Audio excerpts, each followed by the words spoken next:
Olá, irmãos, graça e paz da parte de Deus, nosso Pai, e do nosso Senhor e Salvador Jesus Cristo.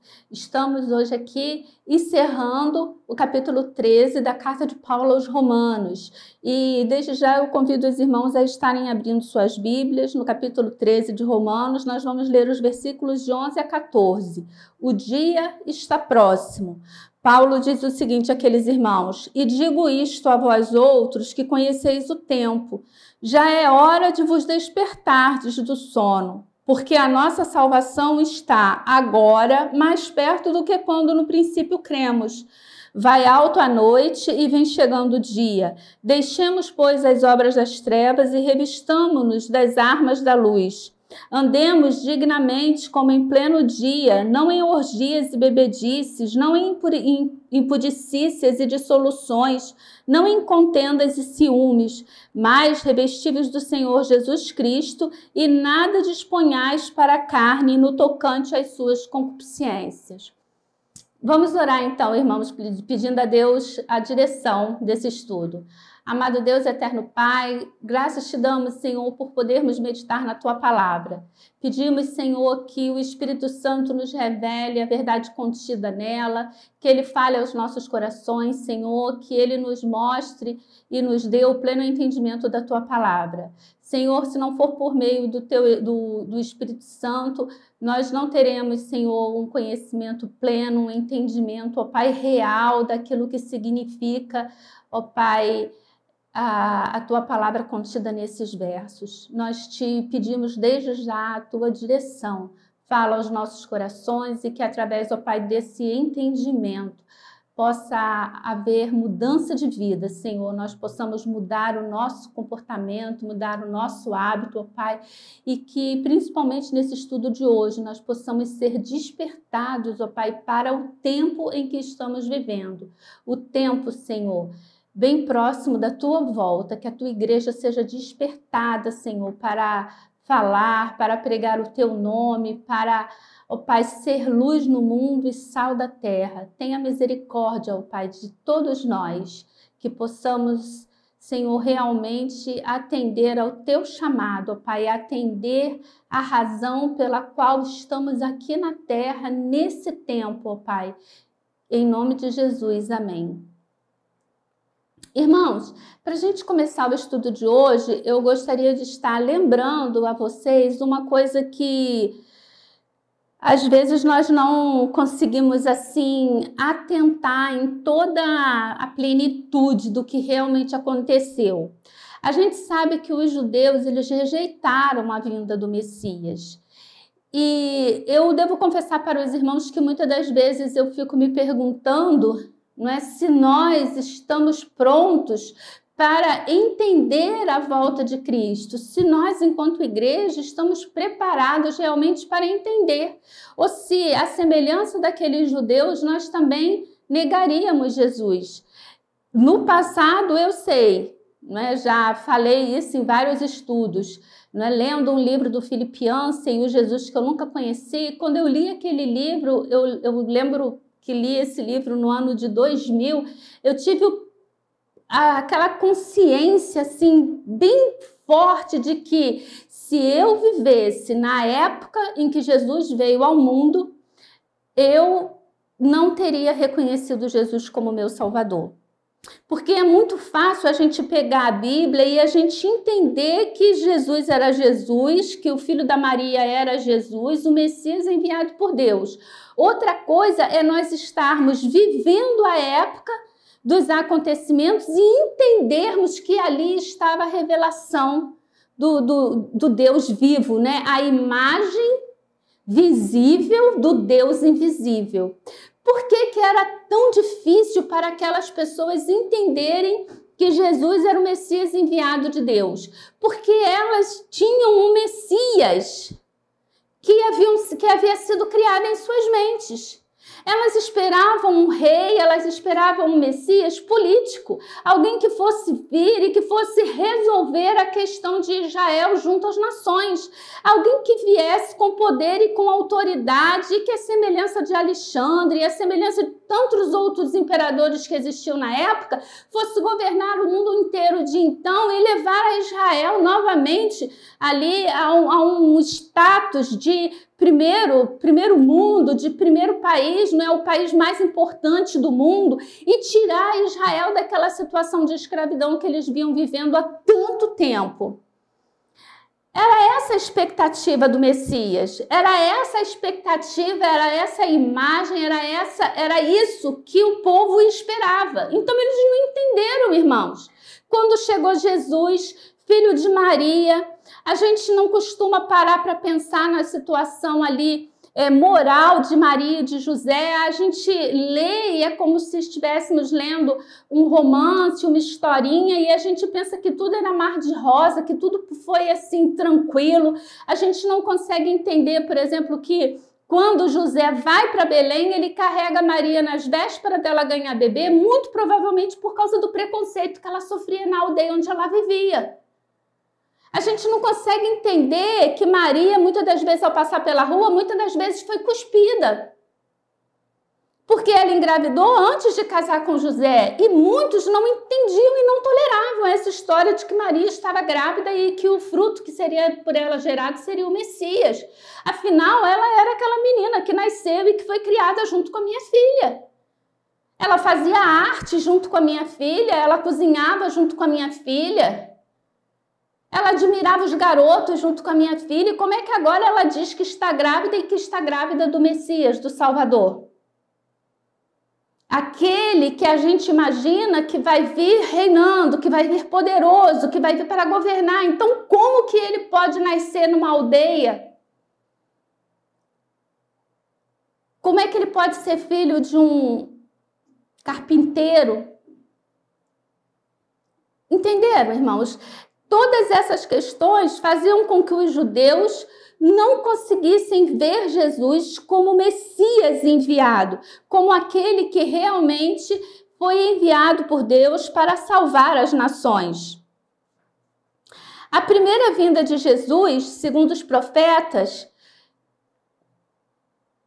haviam profetizado. Quando a gente lê lá Isaías vai falar: não havia nele beleza ou formosura que nos agradasse. Vai dizer que ele era humilde, que ele foi rejeitado.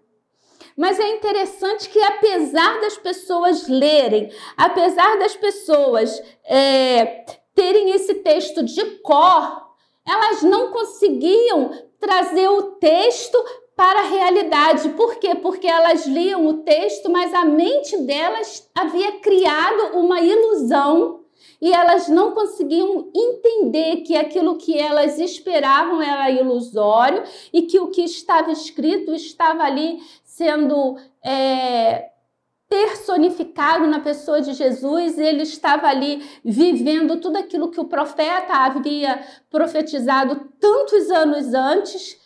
Ele era realmente ali. Vou falar mais uma vez o texto de Colossenses, porque gosto muito de ter o entendimento desse versículo, me trouxe muita experiência espiritual, quando Isaías fala que, quando Paulo diz ali na carta aos Colossenses que Jesus é a imagem viva, é a imagem visível do Deus invisível. As pessoas não conseguiam entender isso. Quando Jesus veio, irmãos, ele veio para instaurar o reino. Era assim que João Batista pregava: o reino, arrependam-se, o reino de Deus está próximo. Quando lemos o Evangelho de Mateus, Mateus fala o tempo inteiro que o reino está próximo. O reino, agora Jesus vem e o reino está entre nós. Jesus veio e ele diz: eu sou a luz do mundo. Quando Jesus foi crucificado ali na cruz, o que eles colocam lá na cruz? Esse é o rei dos judeus, porque Jesus se identificava como o rei, o Messias enviado de Deus. Mas o povo de Israel dizia o quê? Crucifica-o.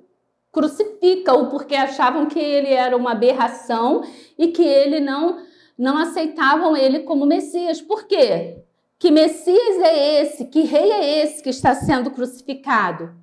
E é sobre isso que esse texto aqui está falando. Ele diz, olha, e digo isto a vós outros que conheceis o tempo. Observe a ligação que Paulo está falando. E digo isto. Isto quê? O que Paulo está dizendo? Aí a gente vai lá desde o capítulo 12, quando Paulo ele sai da teologia e ele entra na prática. Então Paulo começa ali falando como que tem que ser o nosso culto, que o nosso culto tem que ser racional.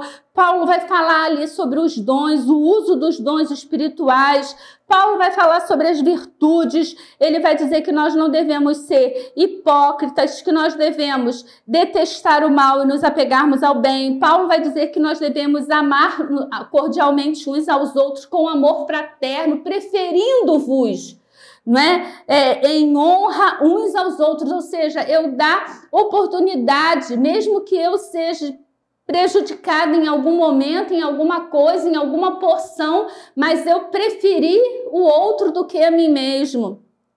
Paulo vai dizer que quanto ao zelo nós não devemos ser o quê? Tardios, mas nós não devemos ser remissos.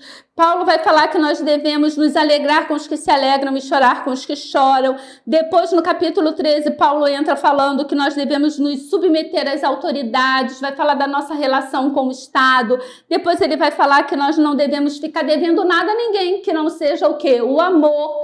E aí Paulo, ele encerra esse capítulo dizendo o quê? Eu estou dizendo isto para vocês, eu estou dizendo tudo o que está contido no capítulo 12, no capítulo 13, até o versículo 10, porque vocês conhecem o tempo.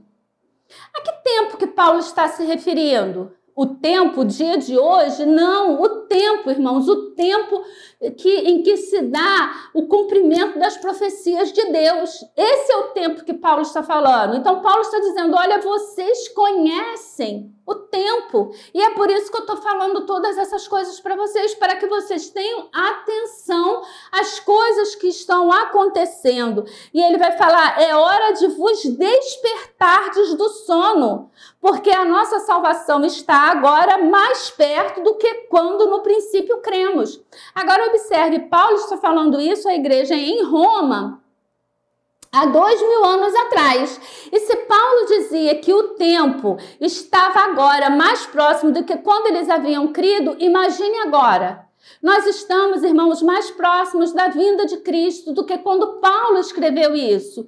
E nós pregamos a respeito da vinda de Cristo. Nós falamos a respeito da vinda de Cristo. Nós pregamos em nossa igreja que a nossa esperança, a nossa fé, a nossa alegria, as bênçãos que nós temos para receber de Deus, elas não estão restritas a esse mundo. Infeliz é quem espera receber nesse mundo todas as bênçãos.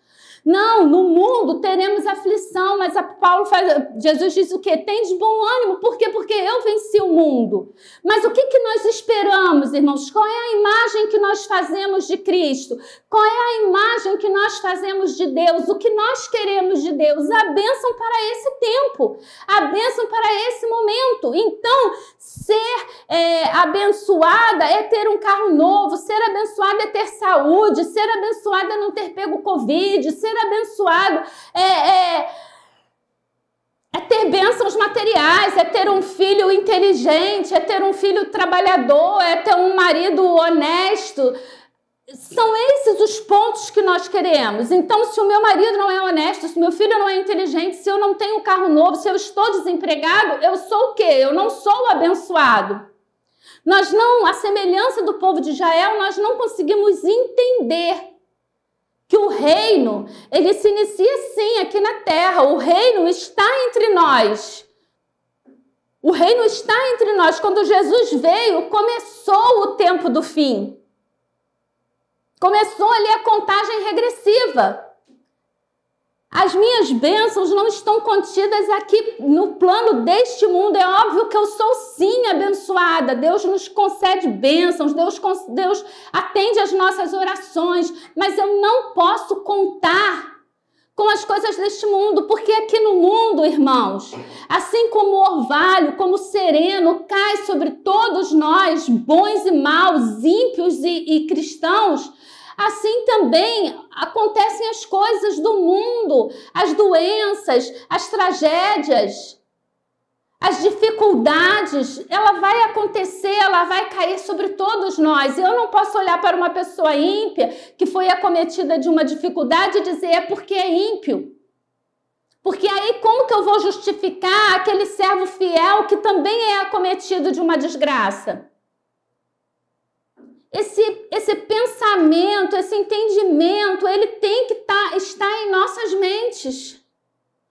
Nós precisamos trabalhar essa verdade em nossa mente, precisamos pedir que o Espírito Santo trabalhe essa verdade em nossas mentes e em nossos corações, para que nós possamos entender o que Paulo está falando aqui. Paulo está dizendo, olha, eu digo isto a vós outros porque vocês conhecem o tempo. Então Paulo está dizendo, olha, amem-se, prestem um culto racional. Isso tudo eu estou falando para vocês porque vocês conhecem o tempo. Vocês sabem que a volta de Jesus está mais próxima agora do que quando vocês creram, do que quando vocês foram salvos, do que quando a princípio vocês creram. A nossa salvação está agora mais perto do que quando no princípio nós cremos. Agora, você parou para pensar aqui no que eu acabei de ler?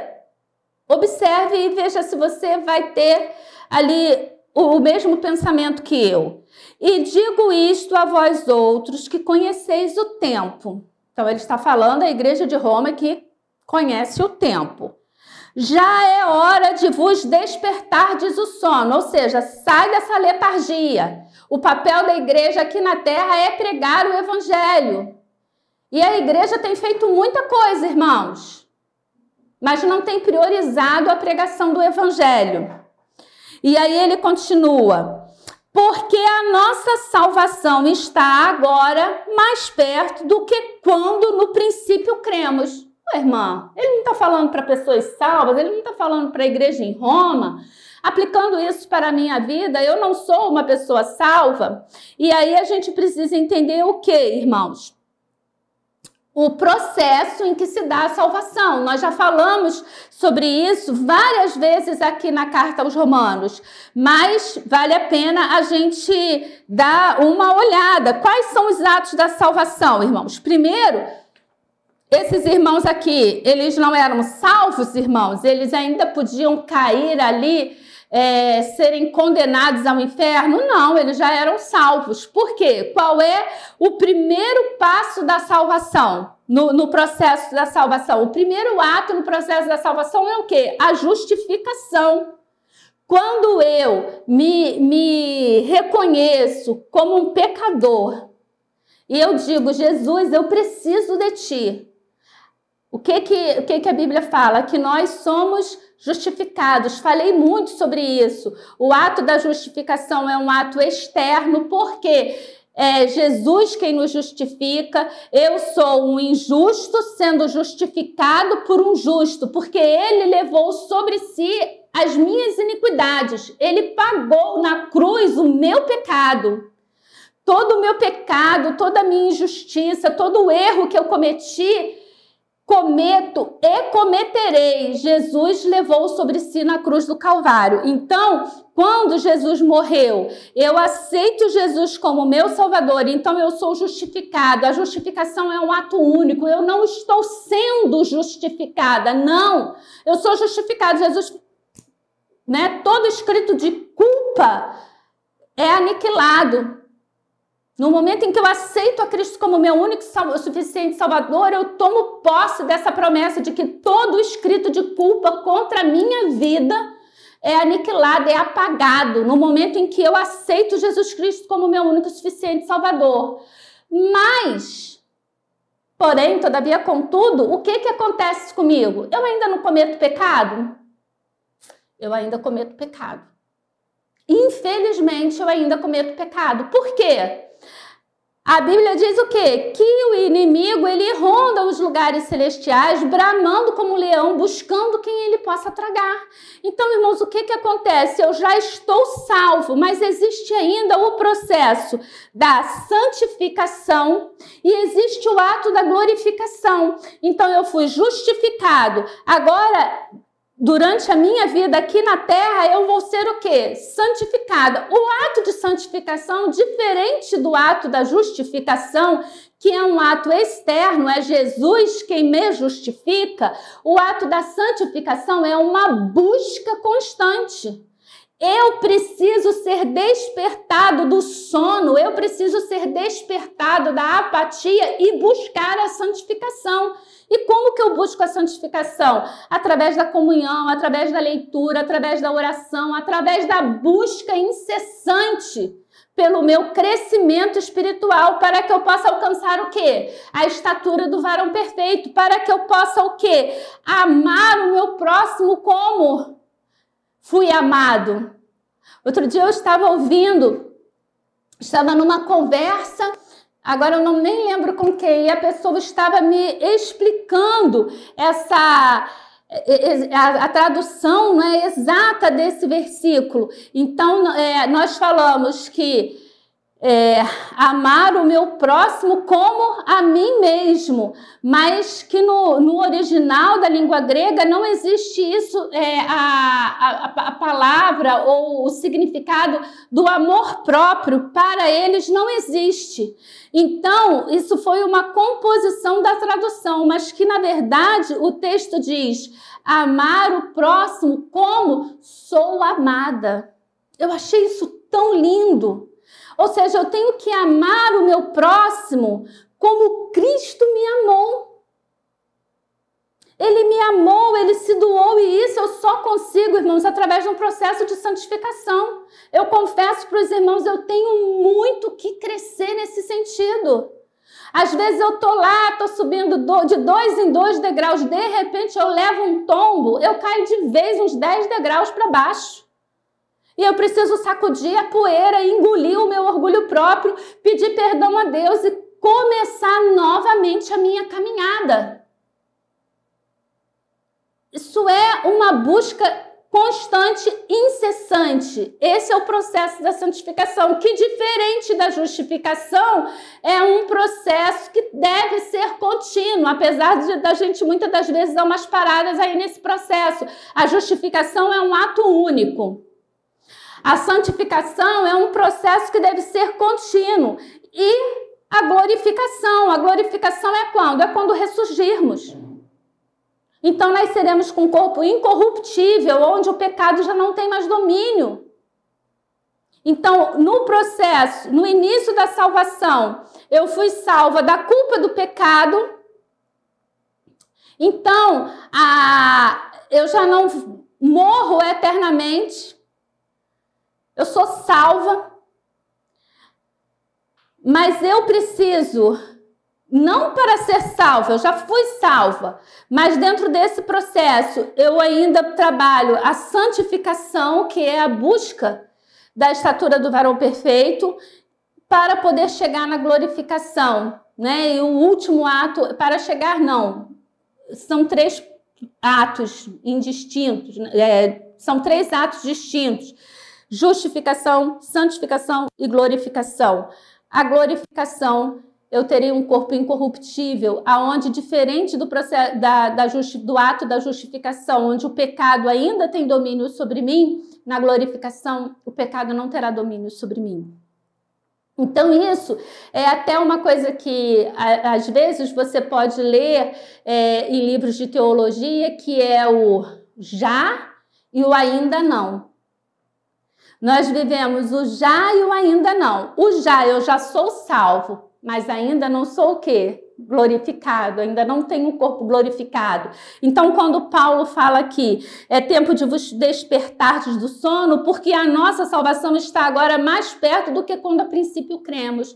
Ou seja, o momento de recebermos a glorificação, de termos um corpo incorruptível, está mais perto, e nós precisamos ser despertados. E aí Paulo vai estar aqui exortando esses irmãos dentro do processo do quê? Da santificação. Vamos continuar? Olha, ele vai dizer, olha, vai alta noite e vem chegando o dia. Por que, irmãos, que vai alta noite e vem chegando o dia? Qual é o momento que nós mais temos medo? Qual é o momento, assim, do ápice, né, das trevas e das dificuldades noturnas? Difícil você ver uma pessoa que tenha medo de sair às 6 horas da noite, às 18 horas, mas se você chamar uma pessoa para sair de casa às 3, 4 horas, no momento mais alto da madrugada, isso nos causa o quê? Um sentimento de medo, de dar aquele incômodo dentro de nós. E Paulo está falando aqui, olha, vai alta noite, ou seja, a noite já está avançada, vem chegando o dia, deixemos, pois, as obras das trevas e revistamo-nos das armas da luz. Irmão, Jesus é a luz do mundo, ele disse, eu sou a luz do mundo, então a luz do mundo já chegou. E Paulo está dizendo, olha, a noite está indo embora.